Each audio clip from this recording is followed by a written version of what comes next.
Sir, at the time of my birth, my parents were on shipboard on their way from London to New England.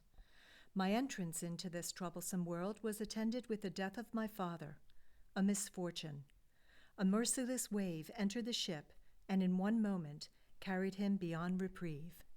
Thus was the first day which I saw, the last that was seen by my father, and thus was my disconsolate mother at once made both a parent and a widow.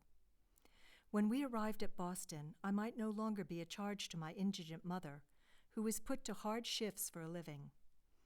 My master was a country minister, a pious, good-natured young man, and a bachelor. Before I had lived quite 2 years with this reverend gentleman, my indulgent mother departed this life, leaving me, as it were, by myself, having no relations on earth within my knowledge. My reverend master, who had hitherto remained a bachelor, took up a resolution to marry. He began unexpectedly to cast a loving eye upon me, whom he had brought up cleverly to his hand. As he had been a great benefactor, I could not well deny his request for marriage, when I once perceived he was in earnest, by the help of his rhetoric to conquer my heart and persuade me to marry him. We lived happily together in the height of conjugal love and mutual endearments for nearly 7 years, in which time we added 2 likely girls and a boy to the family of the Dogoods. I have now remained in a state of widowhood for several years, but it is a state I never much admired, and I am apt to fancy that I could be easily persuaded to marry again, provided I was sure of a good-humored, sober, agreeable companion.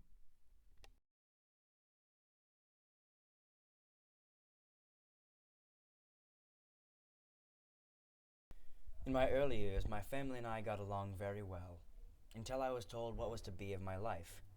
My father wanted me to become a candle and soap maker, but I craved working for a newspaper and being a writer. It wasn't until the 12th birthday I had that father allowed me to become an apprentice for my brother. I've become quite fond of my brother and his friends while working as an apprentice, but my brother did not want me around him or his friends.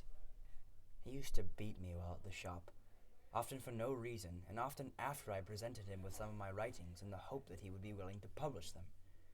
He always became angry. It wasn't until recently that I put the two together and realized that James envied me. I believed that there was no good reason for James to envy me, but rather should use me for his own success and the success of his paper. While I started working on my articles for James's paper, I kept watching them get declined. Despite the numerous others who praised my work and told me that I should not give up, it had been months since James had published an article of mine. Most of the time, he wouldn't even read them. So one day while thinking in the library, I had a stroke of genius. I needed to use a pen name in order to write for my brother's paper. I chose the name Silence Dogood for the mockery of this situation. Every month for 6 months, I would send out 2 or 3 letters. The letters were about a tease of women's fashion, politics, or simply the people in town. As a middle-aged widowed woman, I got many letters from men asking to meet me, saying that they fancied me, or even boldly asking for my hand in marriage. Over the course of 6 months, Silence Dogood became increasingly popular. In order to not be seen while delivering the letters, I went at the stroke of midnight and slid the letters under the door of the printing shop. It wasn't until I'd stopped writing the letters they put up posters and newsletters for Silence Dogood to step out and keep writing. I went to James one day while he was working, confessing that I was Silence Dogood.